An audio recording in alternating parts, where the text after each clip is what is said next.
ಕರಾವಳಿ ಮತ್ತು ಘಟ್ಟ ಪ್ರದೇಶಗಳಲ್ಲಿ ಭಾರೀ ಮಳೆ ಆಗ್ತಾ ಇದೆ. ಈ ಹಿನ್ನೆಲೆಯಲ್ಲಿ ಪ್ರಸಿದ್ಧ ನಾಗಕ್ಷೇತ್ರ ಕುಕ್ಕೆ ಸುಬ್ರಹ್ಮಣ್ಯದ ಸ್ನಾನಘಟ್ಟ ಮುಳುಗಡೆಯಾಗಿದೆ. ಪ್ರಸಿದ್ಧ ನಾಗಕ್ಷೇತ್ರ ಕುಕ್ಕೆ ಸುಬ್ರಹ್ಮಣ್ಯದ ಸ್ನಾನಘಟ್ಟ ಮುಳುಗಡೆಯಾಗಿದೆ ಅಂತ ಅಂದ್ರೆ ಜಸ್ಟ್ ಇಮ್ಯಾಜಿನ್ ಎಷ್ಟರ ಮಟ್ಟಿಗೆ ಅಲ್ಲಿ ಮಳೆ ಬೀಳ್ತಾ ಇರಬಹುದು ಅಂತ ಹೇಳಿ. ತುಂಬಿ ಹರಿಯುತ್ತಿರುವ ಕುಮಾರಧಾರಾ ನದಿ ಕರಾವಳಿ ಮತ್ತು ಘಟ್ಟ ಪ್ರದೇಶಗಳಲ್ಲಿ ಸಿಕ್ಕಾಪಟ್ಟೆ ಮಳೆ ಆಗ್ತಾ ಇದೆ. ಈ ಹಿನ್ನೆಲೆಯಲ್ಲಿ ಪ್ರಸಿದ್ಧ ನಾಗಕ್ಷೇತ್ರ ಕುಕ್ಕೆ ಸುಬ್ರಹ್ಮಣ್ಯದ ಸ್ನಾನಘಟ್ಟ ಮುಳುಗಡೆ ಆಗಿದೆ.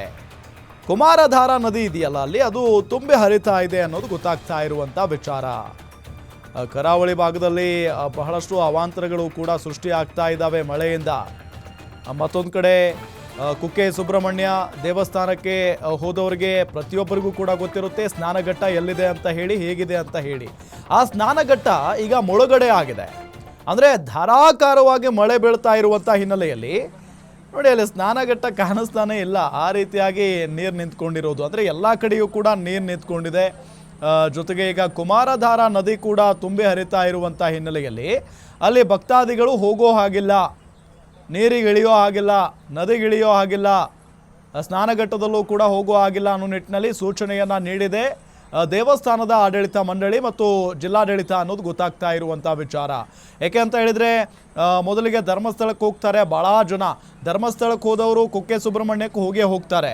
ಹಾಗಾಗಿ ಆ ಭಕ್ತಾದಿಗಳು ಸ್ನಾನಘಟ್ಟಕ್ಕೆ ಹೋಗಿ ಸ್ನಾನ ಮಾಡಿಕೊಂಡು ಪವಿತ್ರ ಸ್ನಾನವನ್ನು ಮಾಡಿಕೊಂಡು ದೇವಸ್ಥಾನಕ್ಕೆ ಹೋಗುವಂಥ ಪ್ರಕ್ರಿಯೆ ಇದೆ ಆ ಭಾಗದಲ್ಲಿ. ಹಾಗಾಗಿನೇ ಯಾವುದೇ ಭಕ್ತಾದಿಗಳು ಅಲ್ಲಿಗೆ ಹೋಗಬಾರ್ದು, ನೀರು ಬಹಳಷ್ಟು ಬಂದುಬಿಟ್ಟಿದೆ, ಮತ್ತು ಸಮಸ್ಯೆಗಳಾಗಬಾರ್ದು, ಯಾವುದೇ ರೀತಿಯಾದಂಥ ಅವಘಡಗಳು ಆಗಬಾರ್ದು ಅನ್ನೋ ನಿಟ್ಟಿನಲ್ಲಿ ಈ ರೀತಿಯಾದಂಥ ಸೂಚನೆಯನ್ನು ನೀಡಲಾಗಿದೆ. ಭಕ್ತರು ಕೇವಲ ನದಿ ನೀರನ್ನು ತಲೆಗೆ ಚಿಮುಕಿಸಿಕೊಳ್ಳೋದಕ್ಕೆ ಅನುಮತಿ ಇದೆ, ಮುಳುಗಿ ಹೇಳೋದಕ್ಕೆ ಅವಕಾಶ ಇಲ್ಲ. ಯಾಕೆಂತ ಹೇಳಿದರೆ ಮುಳುಗಿದವರು ಎದ್ದು ಬರ್ತಾರೋ ಇಲ್ವೋ ಅನ್ನೋ ನಿಟ್ಟಿನಲ್ಲಿನೇ ಅನುಮಾನ ಇದೆ, ಅಷ್ಟು ನೀರು ನಿಂತ್ಕೊಂಡಿದೆ ಅಲ್ಲಿ. ಹಾಗಾಗಿನೇ ಕೇವಲ ಭಕ್ತರು ನದಿಗಿಳಿಯೋ ಹಾಗೆಲ್ಲ ನದಿ ನೀರನ್ನು ತಲೆಗೆ ಚಿಮುಕಿಸ್ಕೊಳ್ಬೇಕು, ಅದಕ್ಕೆ ಮಾತ್ರ ಅನುಮತಿ ಇದೆ. ಸ್ನಾನಘಟ್ಟ ಸುತ್ತ ಹೆಚ್ಚುವರಿ ಸಿಬ್ಬಂದಿಗಳನ್ನು ನೇಮಕ ಮಾಡಲಾಗಿದೆ. ಒಳ್ಳೆಯ ವ್ಯವಸ್ಥೆನೇ ಇದು, ಒಳ್ಳೆಯ ನಿರ್ಧಾರನೇ ಇದು.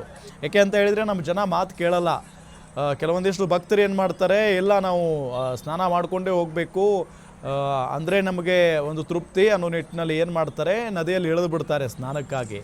ಹಾಗಾಗಿ ಅವ್ರನ್ನ ತಡಿಬೇಕು ಅಂತ ಅಂದರೆ ಅಲ್ಲಿ ಒಂದಿಷ್ಟು ಜನ ಸಿಬ್ಬಂದಿಗಳನ್ನು ನಿಯೋಜನೆ ಮಾಡಬೇಕಾಗಿರುತ್ತೆ. ಆ ಕೆಲಸ ಕೂಡ ಆಗಿದೆ.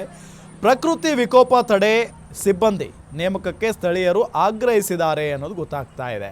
ಈಗಾಗಲೇ ಒಂದಿಷ್ಟು ಸಿಬ್ಬಂದಿಗಳನ್ನು ನೇಮಕ ಮಾಡಲಾಗಿದೆ. ಇನ್ನೂ ಹೆಚ್ಚುವರಿಯಾಗಿ ಸಿಬ್ಬಂದಿಗಳು ಬೇಕು ಅನ್ನೋ ನಿಟ್ಟಿನಲ್ಲಿ ಸ್ಥಳೀಯರು ಆಗ್ರಹಿಸಿರೋದು.